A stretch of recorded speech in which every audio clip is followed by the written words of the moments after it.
Сега предстои поставяне на средния купол.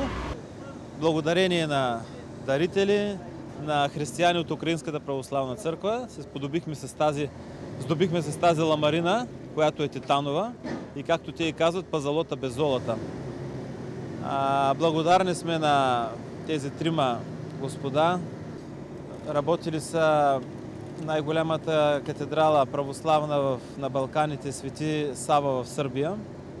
И тъй като се бях запознал с тях още когато работиха на манастира Свети Петър и Павел, да съм виждал тяхната работа, как работят, църковното настоятелство реши да ги ангажира тях да извършат работите по купола и неговото поставяне.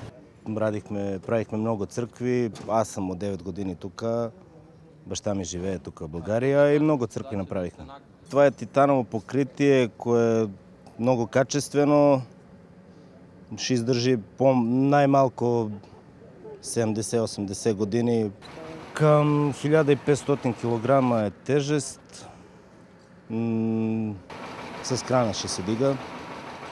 След като поставят купола, ще има още около 10 на дена работи около прозорците и живот и здраве предстои изписването на храма.